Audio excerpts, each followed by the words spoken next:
via social media. Some of these are when I listen to you on the weekend or when I listen to John right next to me and I hear you guys take your little jabs at each other. So topic number one, I'm not even going to ask you a question. I'm just going to say the name right off the bat, Rob Thompson. John Kincade, you go first. Rob Thompson's a great manager of people. That's where great ends in any discussion of Rob Thompson. A strategist, he's not. If you could see Rob Thompson managing a World Series, the entire series, the way that either one of the managers did this year, you're out of your mind. His strategy decisions cost the Phillies at least one game in a 5-game series against the Dodgers, or we could have maybe seen the Phillies get past the Dodgers and take care of business. He's a tremendous guy at creating a positive atmosphere about coming to work. What he isn't is a strategist. I wouldn't pick him in a game of Connect 4. There are many things that Rob does well. That's not one of them. And you're going to continue to give him the wheel. I think you're going to continue to get the same results. When the push comes to shove, he'll make a poor decision that will cost this team. All right. We are going to ask our YouTube audience to pick the winner of each debate. So the first one is just Rob Thompson, period. Kevin Cooney, your turn. He's won an increasing number of regular season games. He did go to a World Series, okay? You're big on player accountability. The reason this team has lost is the fact that the players in their 30s did fundamentally dumb stuff in every one of these years where the Phillies fell short, okay?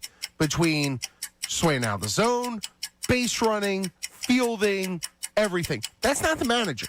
And the role of the modern manager in 2025 baseball is the idea of being the clubhouse guy because you have the guys above him who hand you your lineup and everything. Yes, maybe does he need a better bench coach? Yeah. Charlie Manuel wasn't a great strategic manager always, unless he had Jimmy Williams next to him. So this is something that I think you're overrating, like how poor Thompson is compared to other managers in this league. All right. You want your 30-second rebuttal, John Kincade. 30-second ticker now. Go ahead, Connor. His strategy in games 1 and 2 of the Dodgers series cost them. His decision-making on David Robertson in game 1, which was ridiculous to ask a guy to do something he hadn't done all year. His decision to bunt with the worst base runner on the team on second base was stupid. His strategy decisions do cost them.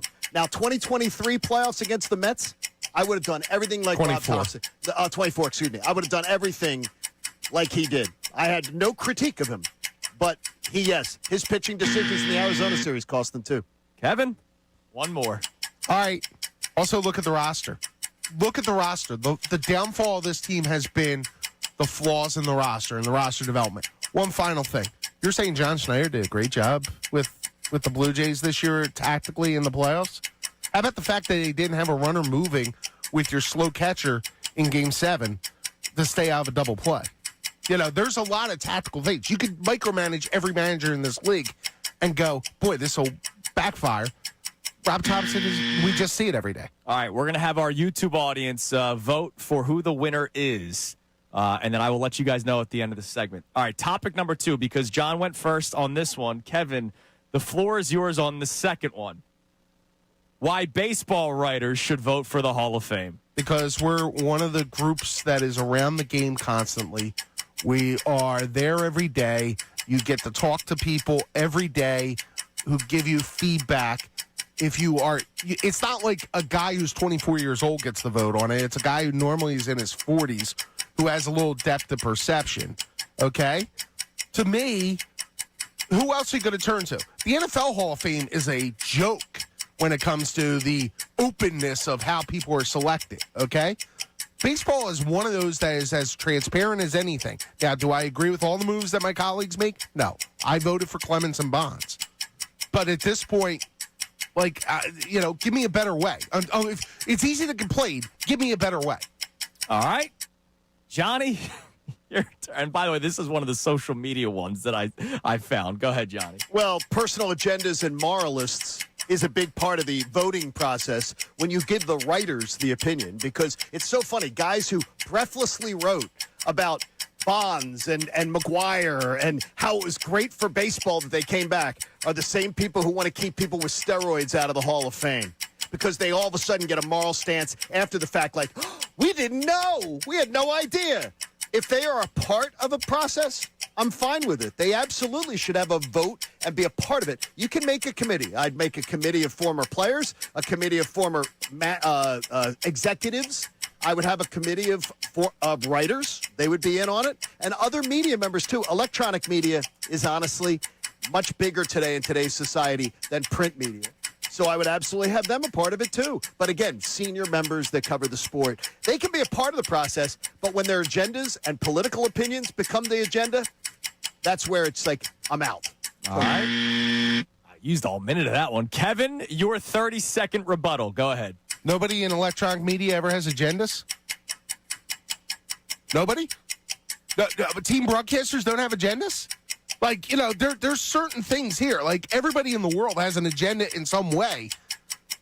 So, and you're saying, okay, the steroid guys. Look, the steroid guys, I don't think the rule was enforced, so I can't necessarily punish them. So that's why I decided to vote. And also the commissioner of the game, who of that time got in. Can I ask for an extension? One. You got 2 seconds. Okay. Commissioner of the game got in without having to go through the writers. All right. The YouTube voters will vote for that one now. All right. John, you have the floor for this one. Okay. Notre Dame fandom, even though you didn't go to Notre Dame. I think it's great that I have no problem with someone who never went to a school being Walmart alumni. If you didn't go to college, you're a plumber, electrician, or something, God bless you. You never went to college, that's the team you choose to root for, that's fine.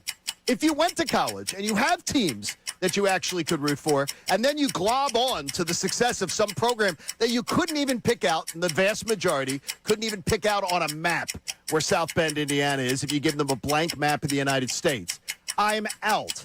Because to me, it tells me who you are. You're a front runner. You're just like the person we make fun of that's a Cowboy fan, Laker fan, or otherwise. And then I get, well, my dad was a big Notre Dame fan. Shut up.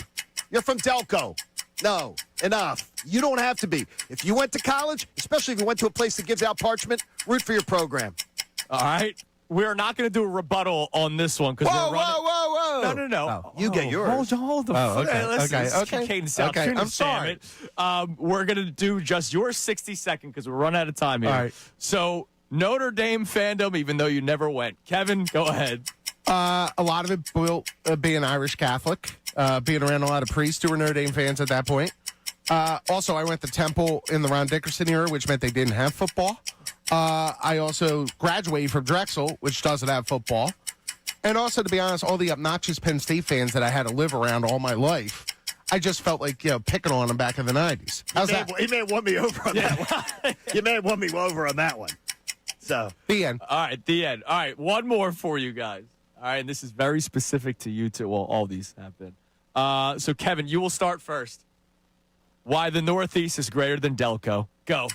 Well, Steve's Princess Steaks. I mean, there's a lot of great places to eat. There's the Frankel Mills was awesome. Look, Father Judge, my high school, Maritime Charter, where I'm teaching. Look, I mean, it just is. Wow, that's it? That's it it. just is? It just is. All right. John, you have a whole minute if you want. Why Delco is better than the Northeast. please. Delco defines the Philadelphia area. Delco is what has even swung presidential elections.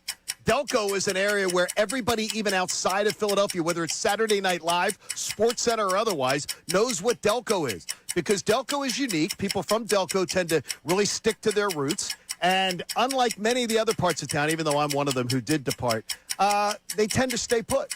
It's a community unlike any other, and it defines the Philadelphia area. And now, modern media, as there are now numerous TV shows where Delco is the base. All right. We'll let the voters tell us who won what debates. I'll give you the updates. I'll give you the final So it's like tallies. election night. You'll give us like election night. Yes. Gotta go to Coming the up next. decision desk. Go Coming in. Haley. Judas Blitzer. Coming your way next.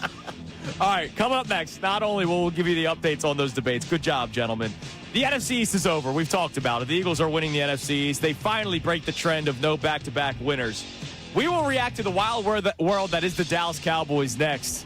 because, man, last night was insane in Jerry's world. It's Kincade and Salciunas, 97.5 The Fanatic. Thank you so much for checking out our content here on our YouTube channel. You know you can like and subscribe, and that way you're never going to miss anything that we've got going on right here at 97.5 The Fanatic.